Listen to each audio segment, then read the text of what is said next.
নমস্কার বন্ধুরা, অনুরাগের ছেও সিরিয়ালে তোমাদের সকলকে স্বাগত।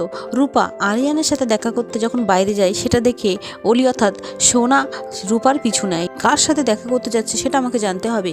জয়ীর পিছন পিছন গিয়ে সোনা আড়াল থেকে দেখতে পায় যে আরিয়ান সেখানে বাইক নিয়ে এসে দাঁড়ায়। আরিয়ানের সাথে রূপা কথা বলে। রূপা আরিয়ানের বাইকে উঠে কোথাও যেন চলে যাচ্ছে। এটা দেখে সোনা মনে মনে ভাবে, আমার মা যেমন আমার কাছ থেকে সব আনন্দ সুখ কেড়ে নিয়েছে, ঠিক তেমনই জয়ী তুমি আজ আমার কাছ থেকে আমার সমস্ত ভালো কিছু কেড়ে নিচ্ছ।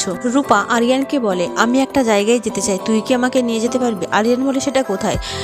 আর রূপা বলে, আমি যেই জায়গাটায় যেতে চাইছি সেটার আমি 15 মিনিটের মধ্যে ভিতরে যাব, আর 15 মিনিটের মধ্যে যদি বেরোতে না পারি তুই পুলিশকে ইনফর্ম করবি, আর তুই বাইরে দাঁড়িয়ে থাকবি। এটা শুনে আরিয়ান তো একটু চমকে ওঠে যে রূপা কোথায় যেতে চাইছে।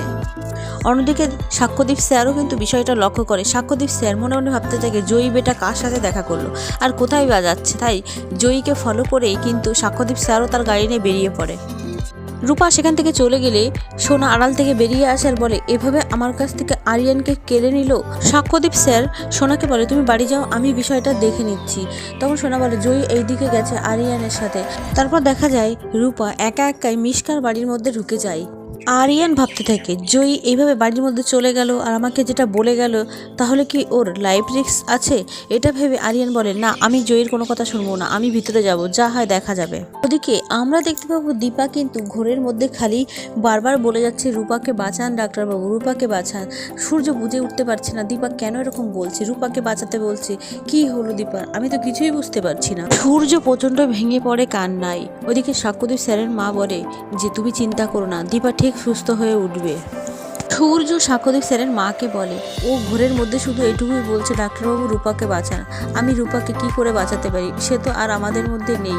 সাক্ষ্যদীপ স্যারের মা সমস্তটা জেনেও কিন্তু আজ কিছুই বলতে পারছে না।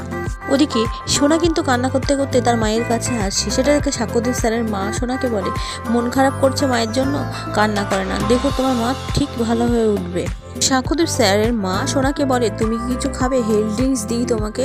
তখন চিৎকার করে উঠে সোনা বলে, না, আমি বললাম তো যে আমি কিছু খাবো না। সূর্য তখন সোনার উপরে প্রচণ্ড রেগে যায় আর বলে, তুই এখনো মানুষ হবি না? কাকে কি বলতে হয়, বড়দের কিভাবে সম্মান করে কথা বলতে হয় সেটা এখনো শিখলি না? এদিকে তোর মায়ের এই অবস্থা, আমরা খুব চিন্তায় আছি। তখন সোনা বলে, আমাকে কেউ ভালোবাসে না।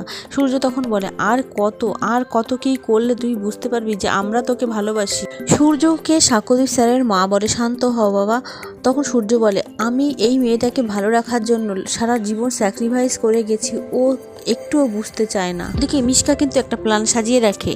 মিশকার রুমেই কিন্তু একটা ভিডিও ফুটেজ চালিয়ে রাখে। সেখানে দেখা যাচ্ছে মিশকা আর টিস্কা দুই বোন জন্মদিন পালন করছে। সেটা দেখে কিন্তু রূপা একটু আশ্চর্য হয়ে পড়ে। রূপা ঘরের মধ্যে ঢুকে দেখে মিশকার বাড়ির সমস্ত জিনিস ছড়ানো ছিটানো রয়েছে।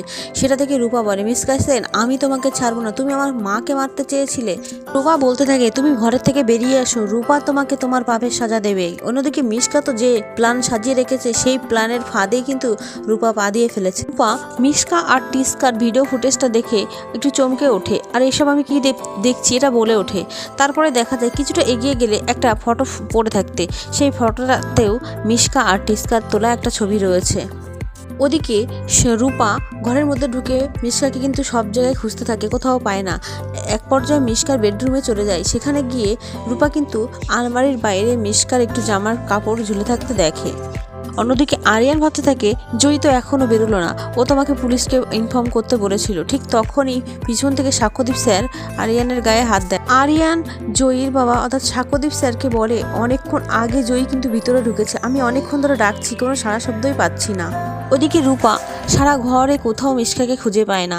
তারপরে হঠাৎ করে আলমারি খুললে আলমারির ভিতর থেকে মিশকা পড়ে। তখন এই রূপা আরও চমকে ওঠে যে মিশকাকে এই অবস্থায় কে রেখে গেল। তারপরে দেখা যায় সাক্ষ্যদীপ স্যারও ঘরের মধ্যে ঢোকে।